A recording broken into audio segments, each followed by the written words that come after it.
Bismillahirrahmanirrahim. Assalamualaikum warahmatullahi wabarakatuh.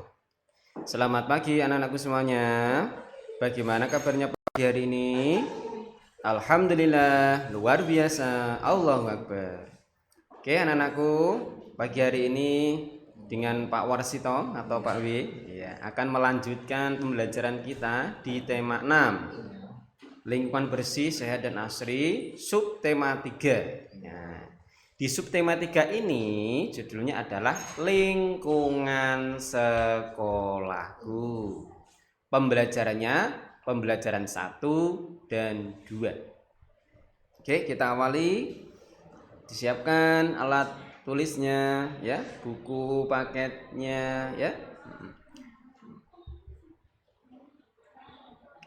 Adapun tujuan pembelajaran di pembelajaran ini yang pertama, menentukan ungkapan perintah. Yang kedua, menunjukkan simbol sila ketiga. Yang ketiga, membuat karya ekspresi 3 dimensi. Oke, ya kita akan belajar tentang tujuan pembelajarannya. Yang pertama tadi apa anak-anakku? Iya, kalimat perintah atau ungkapan perintah ya. Yang kedua, simbol sila ketiga, Pancasila.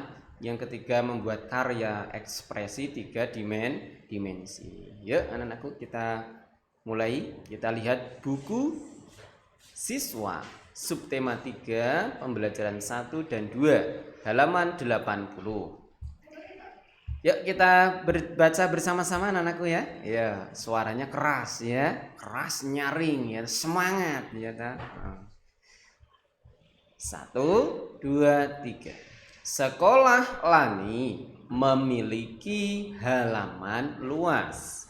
Banyak pohon di halaman sekolah. Semua warga sekolah menjaga kebersihannya. Lani bersyukur memiliki sekolah yang bersih, sehat dan asri. Bagaimana keadaan sekolahmu? Sekolah adalah tempat belajar bersama. Kita pasti senang belajar di lingkungan sekolah yang bersih dan nyaman. Kita harus ikut memelihara lingkungan sekolah. Oke, kita lanjutkan di halaman 81. Sekolahku bersih dan sehat. Yuk, kita baca lagi bersama-sama. Aku senang belajar di sekolah. Sekolahku bersih dan nyaman. Lingkungannya hijau dan asri. Banyak pohon ditanam di sekolahku. Setiap hari tanamannya disiram. Udara di sekolahku menjadi segar. Ruang kelas di sekolahku juga bersih. Guruku mengingatkan, jangan buang sampah sembarangan. Buanglah sampah di tempatnya. Kami semua bekerja sama menjaga kebersihan. Tidak ada yang membuang sampah sembarangan. Oke, dilanjutkan. Dari percakapan ataupun bacaan ya di halaman 81. Yuk kita mencoba untuk menjawab pertanyaan di halaman 82. Pertanyaannya nomor 1. Apa judul bacaan tersebut? Apa ya kira-kira ya? Yuk siapkan alat tulis pensil. Yuk kita tulis di nomor 1. Jawabannya apa kira-kira ini? Judul ya. Judul itu di mana letaknya? Iya, paling atas sendiri ya toh? Paling atas sendiri. Ketika ada bacaan, judulnya terletak di baris pertama paling atas sendiri. Di tengah-tengah ya, barisannya tengah-tengah ya. Oke, nomor 1 jawabannya apa ini? Ya, ini. Sekolahku bersih dan sehat, itu judulnya. Oke. Silahkan ditulis di nomor 1 ya. Nomor 2, pertanyaannya, bagaimana keadaan sekolah pada cerita tersebut? Keadaan sekolahnya bagaimana tadi di dalam bacaan tadi? Iya, bersih dan nyaman ya. Anak-anakku, jadi untuk sekolah pada kali ini kita kan tidak sekolah di tatap muka di sekolah ya anak-anakku ya. Kalau kita belajar di sekolah ya, lingkungan sekolah tentu bersih dan nyaman. Di SD Takmirul selalu kita bersihkan setiap hari ya. Jadi keadaan sekolahnya bersih. Mudah-mudahan keadaan di rumahmu, keluarga bersih ya, asri, nyaman ya anakku ya. Oke, nomor 3, pertanyaannya, mengapa udara di sekolah segar? Ya, karena banyak pohon. Ketika rumah, sekolah, kantor ya toh, banyak pohon, tentu udaranya sangat segar, bersih ya anakku ya, terhindar dari polusi udara. Bayangkan kalau udaranya kotor ya toh, nah kesehatannya ya juga ya sering sakit ya, tidak sehat. Makanya pemerintah menggalakkan anak-anak ya menanam pohon ya, 1 juta pohon ya, agar apa, lingkungan sekolah ataupun lingkungan kita ataupun negara kita ya pada Indonesia ini adalah ya sangat segar. Kemudian yang keempat, pertanyaannya, siapa saja yang menjaga kebersihan sekolah? Semua warga sekolah anak-anakku ya. Warga sekolah itu siapa saja toh Pak Wi? Warga sekolah itu ya mulai dari kepala sekolah, dari guru, dari siswa ya, dari penjaga sekolah ya, itu semua warga sekolah. Maka dari itu kebersihan sekolah itu tidak menjadi tanggung jawab guru saja atau siswa saja atau penjaga sekolah saja, tetapi semua warga sekolah itu bertanggung jawab, yaitu menjaga kebersihan sekolah. Ya, kalau di rumah, siapa yang menjaga kebersihan di rumah? Ya, semua anggota keluarga. Ya, jadi ayah, ibu, anak, ya toh, itu menjaga kebersihan rumah.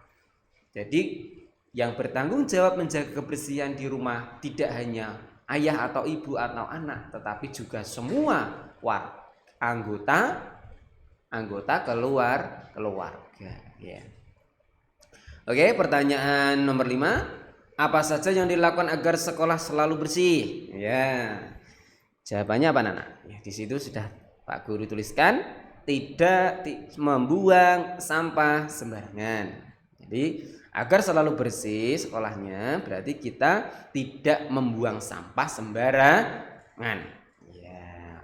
Nanti kalau sampahnya menumpuk banyak, di mana-mana ada sampah, apa yang terjadi? Tentu banyak penyakit ya anak-anakku ya. Tentu nanti ya lingkungan menjadi kotor ya toh.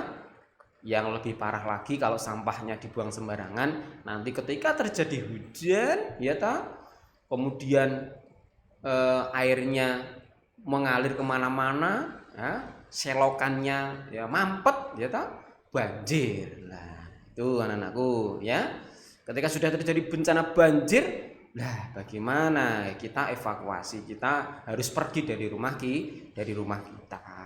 Makanya dari itu kita selalu menjaga lingkungan sekolah, lingkungan rumah ya selalu bersih dengan cara tidak membuang sampah sembarangan.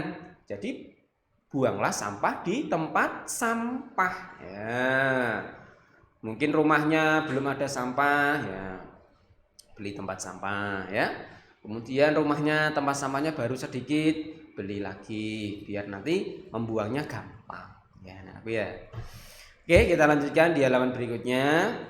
Beri tanda centang pada kalimat yang merupakan perintah. Dari nomor 1 sampai 5 kita disuruh untuk memberi centang kalimat perintah ya. Kira-kira nomor 1 kita baca bersama. Bu guru sedang mengajar di kelas. Kira-kira perintah atau bukan ini? Iya. Kembali lagi ke ungkapan perintah.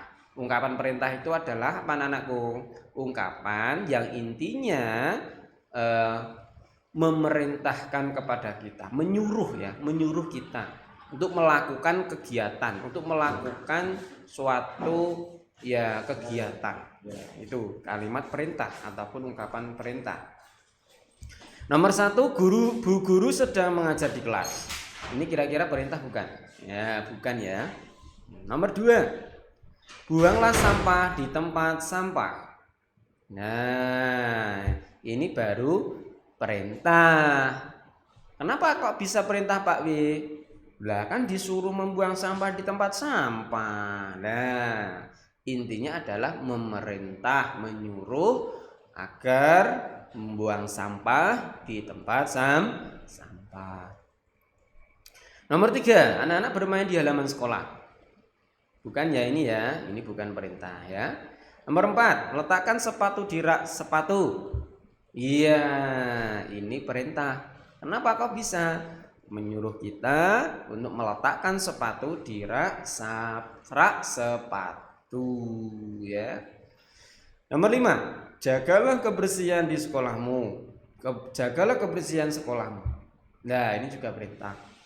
Intinya untuk diperintahkan untuk menjaga kebersihan sekolah.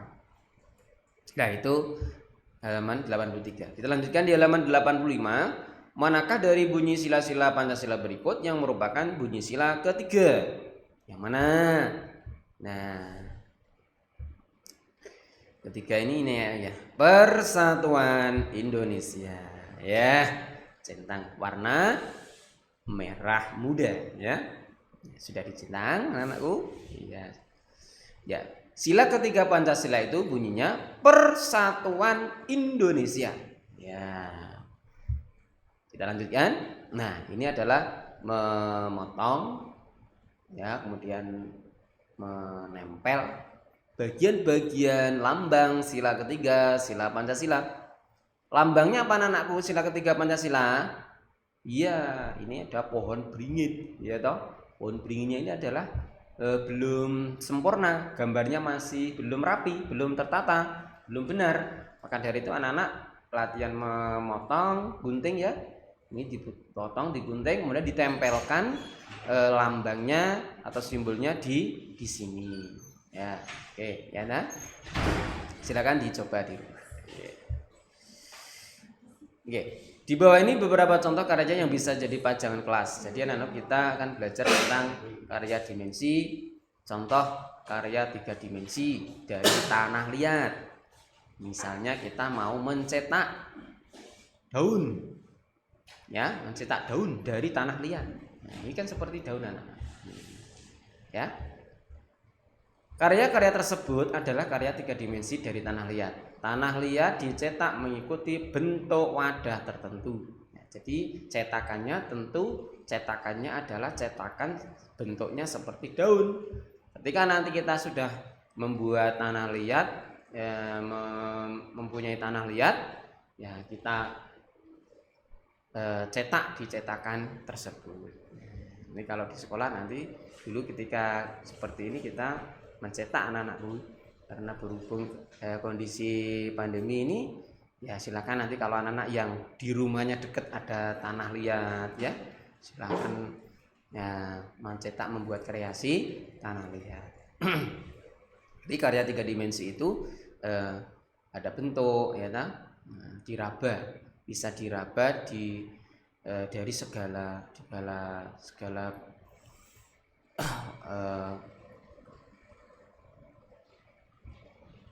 di ukurannya adalah bisa kita raba dari kanan kiri samping depan belakang. Oke, kita lanjutkan. Ya, ini cara membuat cetakan tadi ya. Berikut urutan cara membuatnya. 1. Siapkan adonan tanah liat dan cetakan yang diinginkan. 2. Masukkan adonan tanah liat ke dalam cetakan hingga penuh. 3. Lepaskan tanah liat dari cetakannya. 4. Keringkan hasil cetakan tersebut dengan cara dijemur atau dibakar. Ya, ini salah satu contoh karya 3 dimensi, yaitu membuat cetakan dari tanah liat. Mungkin anak-anakku di samping kanan tangganya mungkin ada yang mungkin itu membuat bata atau membuat genteng. Nah, itu juga termasuk salah satu adalah karya cetakan. Untuk sementara hasil cetakanmu selesai, biarkan sampai hasil cetakan tersebut kering. Setelah kering, hasil cetakan tersebut bisa dipajang di kelas. Ini sebagai hiasan ya, hiasan dinding kelas atau dinding kamar. Gitu anak-anakku ya. Oke, kita lanjutkan. Berikut percakapan Pak Guru dan Edo. Pak Guru berkata, "Edo, mengapa membuang sampah sembarangan? Buanglah sampah di tempat sampah." Edo menjawab, "Maaf Pak Guru, saya lupa." Pak Guru berkata, "Lupa itu karena kamu belum terbiasa membuang sampah pada tempatnya." Edo berkata, "Iya Pak, sekali lagi maaf ya Pak." Kemudian Pak Guru berkata lagi, "Lain kali jangan lupa ya, buanglah sampah di tempat sampah." Edo berkata, "Baik Pak." Itu. Sebagai murid yang baik, kita harus menurut perintah guru. Membuang sampah di tempatnya adalah perintah yang baik. Perintah yang baik harus dilaksanakan. Lingkungan sekolah yang bersih harus dijaga bersama. Lingkungan rumah yang bersih harus dijaga bersama. Alhamdulillah selesai anak-anakku ya. Ya, demikian untuk belajar kali ini tentang pembelajaran 1 dan 2. Ungkapan kalimat perintah. Kemudian kita sudah belajar tentang simbol sila ketiga Pancasila. Kemudian kita sudah belajar tentang berkreasi karya 3 dimensi. Mudah-mudahan bermanfaat untuk anak-anak semuanya. Sekian dari Pak W. Kurang lebihnya Pak W mohon maaf. Jangan lupa jaga kesehatan, jaga kebersihan ya anak-anakku. Sekian dari Pak Guru, jaga sholatnya juga, jaga mengajinya juga. Sekian dari Pak Guru akhiri. Assalamualaikum warahmatullahi wabarakatuh.